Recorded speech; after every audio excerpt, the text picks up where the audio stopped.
some people that got stranded on an island, and I think it was 6 or 7 were Asians, and there was 1 American. And as soon as they got stranded on the island, they had to divvy up the jobs. And one Asian was given the job of fishing. The other one was hunting. One of them got a job of gathering firewood, you know. So they all had jobs, and the American was assigned the job of eating. And so at the end of the day, they would all gather around and prepare this feast, and the American would sit there and eat it.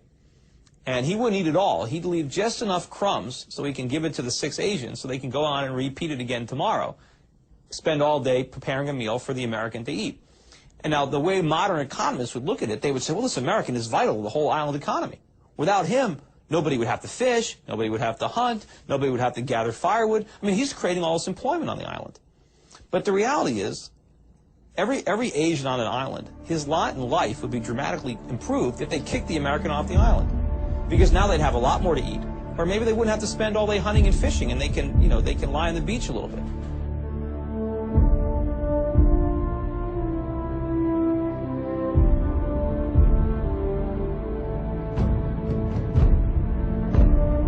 Why do you think that a recession is coming, and just how bad is it going to be?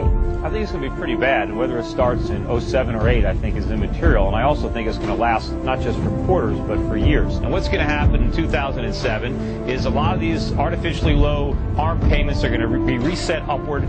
You're going to start to see both the government and the lenders reimposing lending standards and tightening up on credit, and you're going to see a lot of the speculative buyers turn into sellers. And these sky-high real estate prices are going to come crashing back down to earth. What's going to happen now is we're going to see the subprime type loss scenario unfolding in other asset classes, such as bonds backed by auto loans, credit card debt, and that's really going to, you know, pull the rug out from under the consumer. You've got these cronies in Washington. They're like little kids with a chemistry set, and they keep on throwing these chemicals together, trying one thing after another. They hope they're going to stumble on a miracle, but they're going to blow us all up.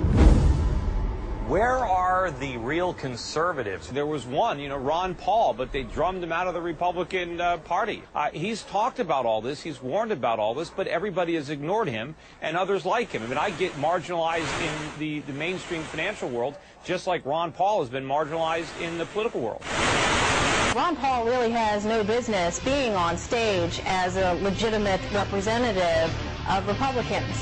So, Congressman Paul, and I'd like you to take 30 seconds to answer this. You're basically saying that we should take our marching orders from Al-Qaeda? Are you suggesting the United States of America caused the attack on 9/11? That Ron Paul is a no one who wanted to make a name for himself. Another question about electability. Do you have any, sir? There's always the question as to whether or not you... When we make a mistake, it is the obligation of the people through their representatives to correct the mistake, not to continue the mistake. And that's what we do on the floor of the Senate? No, we've dug a hole for ourselves, and we've dug a hole for our party. We're losing elections, and we're going down next year if we don't change it. We're going down next year if we don't change it.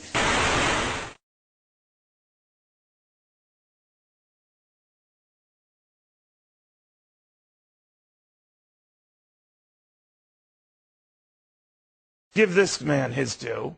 Back then, in the height of that bubble, in the height of that party, he did.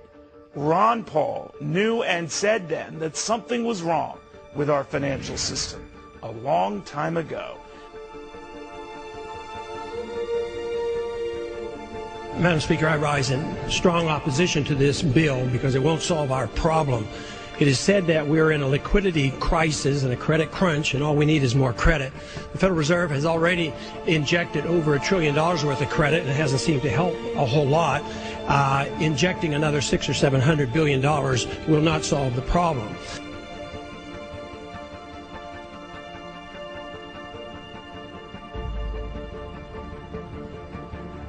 Ron Paul is probably the only politician who is out there now saying, stop all of this spending, all of this spending. David, we have a deficit now of $53 trillion. That means that every American has an implicit mortgage of over $175,000 each. Each household has an additional implicit mortgage of over $400,000 each.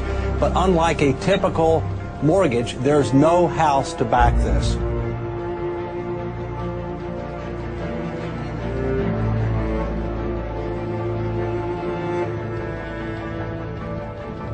This is the reality of the crisis in the U.S. economy. People who used to own their own homes are living hand to mouth on land once occupied by those less fortunate. In the last month, some 60,000 houses were repossessed, their occupants forced out when they could no longer meet ever-increasing mortgage payments.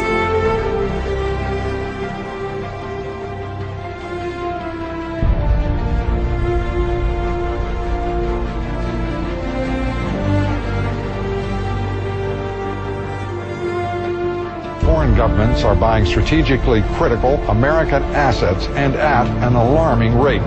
Foreign governments, including Communist China, have launched 20 new investment funds since 2000, holding an estimated $2.5 trillion.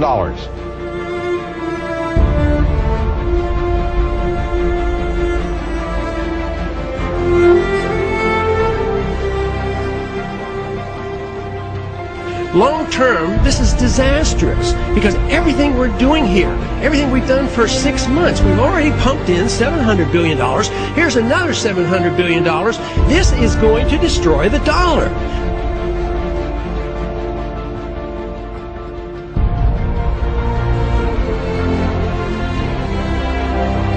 The Constitution was written very precisely to restrain the power and force of government and to protect the liberties of each and every one of us.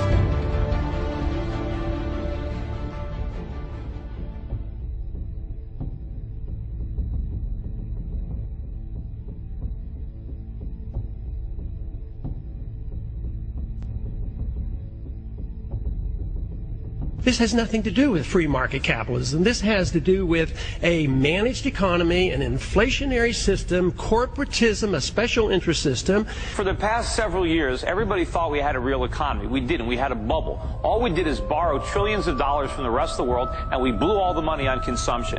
We can't pay the bills. The asset bubbles that were inflated by reckless monetary policy are deflating around us. We're looking at a symptom. We're looking at the collapsing of a market that was unstable. It was unstable because of the way it came about. It came about because of a monopoly control of money and credit by the Federal Reserve System, and that is a natural consequence of what happens when a Federal Reserve System creates too much credit. This wasn't created by the free market. All this excess leverage is there because of the government. It's there because of the Fed. They did this. They infected us with this disease. The fact that all these companies are now dying. How did they make Wells Fargo make stupid home equity loans? What they did is they provided Wells Fargo and all these companies with free money, and they let them go out and leverage it up.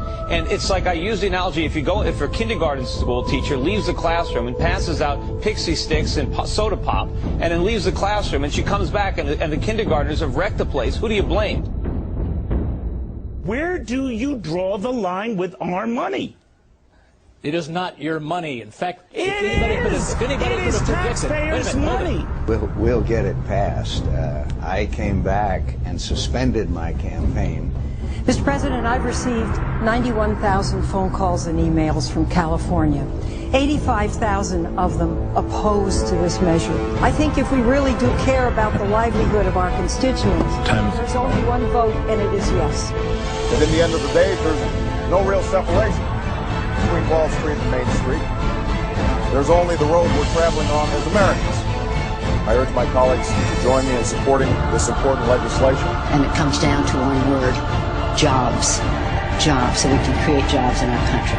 People have to know that this isn't about a bailout of Wall Street. We look forward to working closely with Congress to resolve this financial crisis. So I propose that the federal government reduce the risk posed by these troubled assets and supply urgently needed money so banks and other financial institutions can avoid collapse and resume lending. And here we Investors unloaded stocks in a frenzy on Monday. It came on the heels of another interest rate cut in the U.S. More than 500,000 Americans lost their jobs in November. Congressman, this is getting out of control. What we're doing today is going to make things much worse.